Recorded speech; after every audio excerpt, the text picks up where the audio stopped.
ಕ್ರಾಂತಿ ಅಂತ ಏನು ಹೇಳಿ ಇಲ್ಲ, ಅದು ಒಂದು ಒಳ್ಳೆ ಸ್ಟೋರಿ. ಅದಕ್ಕೋಸ್ಕರ ಬಂದಾಗ ಭಾಳ ಚೆನ್ನಾಗಿರೋ ಸ್ಟೋರಿ ಇರೋದ್ರಿಂದ, ಇದೊಂದು ಸಮಾಜಕ್ಕೆ ಕಳಕಳಿಯಾಗಿರತಕ್ಕಂಥ ಒಂದು ಫಿಲ್ಮ್ ಆಗಿರೋದ್ರಿಂದ ಯಾಕೆ ಟ್ರೈ ಮಾಡಬಾರ್ದು. ಎಜುಕೇಷನ್ ಫೀಲ್ಡಲ್ಲಿ ನಾವು ಒಂದು ಲಿಮಿಟೆಡ್ ಸ್ಟೂಡೆಂಟ್ಸ್ಗೆ ಇದಕ್ಕೆ ರೀಚ್ ಮಾಡ್ತೀವಿ. ಇದಾದರೆ ಲಾರ್ಜರ್ ಆಡಿಯನ್ಸ್ ರೀಚ್ ಮಾಡ್ಬೋದು.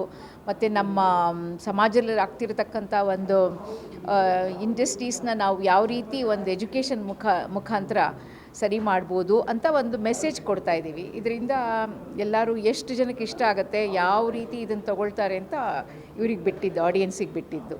ಸರ್, ಈಗ ಮೇಡಮ್ ದಾಯವ ಮೂಲಕ ಒಂದು ಪ್ರಯತ್ನ ಶುರು ಮಾಡಿದ್ದು. ಹಾಂ, ಈಗ ಶಿಕ್ಷಣ ಕಡೆ ಗಮನ ಹರಿಸಿದ್ದೀರಾ. ದಾಯವ ಹೆಣ್ಮಕ್ಳ ಪರ ಇತ್ತು, ಶಿಕ್ಷಣ ಮತ್ತೊಂದು.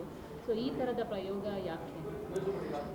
ನನಗೆ ಮುಂಚೆಯಿಂದನೂ, ನಾನು ಚಿಕ್ಕವಳಾಗಿದ್ದರಿಂದನೂ ತುಂಬಾ ನನಗೆ ಆರ್ಟ್ ಮೂವೀಸ್ ಅಂದರೆ ಇಷ್ಟ. ನಾನು ಒಂದೊಂದು ಸರಿ ಬೇರೆ ಕಮರ್ಷಿಯಲ್ ಮೂವಿ ನೋಡಬೇಕು ಅಂತಂದರೂ ಕೂಡ ಜಾಸ್ತಿ ಚಾಯ್ಸ್ ಮಾಡಿದ್ರೆ ನಾನು ಇದನ್ನೇ ನೋಡ್ತಾ ಇದ್ದೆ.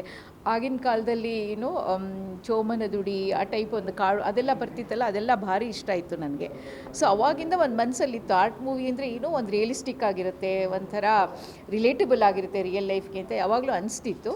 ಇದೊಂದು ಯಾವ ರೀತಿ ಅದೊಂದು ಕ್ಲಿಕ್ ಆಯಿತೋ ಏನೋ ನನಗೆ. ಆಮೇಲೆ ನಾಟ್ ಬ್ಯಾಡ್, ನಾನು ಅಂದ್ಕೊಂಡಿದ್ದಕ್ಕೊಂದು ರಿಯಾಲಿಟಿ ಸಿಕ್ಕಿದೆ ಅಂತ ನೀವು ಎಜುಕೇಷನ್ ಫೀಲ್ಡಲ್ಲೇ ಇರೋದು. ಸೊ ಎಜುಕೇಷನ್ಗೆ ಸಂಬಂಧಪಟ್ಟಂಥ ಸಿನಿಮಾ ಅಂತಿದ್ದೀರಾ. ಸೊ ಎಜುಕೇಷನ್ ಮಿನಿಸ್ಟರ್ ಆಗಿರ್ಬೋದು, ಅವರಿಗೆ ತೋರಿಸುವಂಥ ಪ್ರಯತ್ನ ಏನಾದರೂ ನಡೆಯುತ್ತಾ ಮುಂದಿನ ದಿವಸಗಳಲ್ಲಿ? ಇದುವರೆಗೂ ಅಂದ್ಕೊಂಡಿಲ್ಲ. ಯಾಕೆಂತಂದರೆ ಅವ್ರ ಟೈಮಿಂಗ್ಸು ಇದು ಮ್ಯಾಚ್ ಆಗೋದು ಭಾರಿ ಕಷ್ಟ, ತುಂಬ ಬ್ಯುಸಿ ಇರ್ತಾರೆ.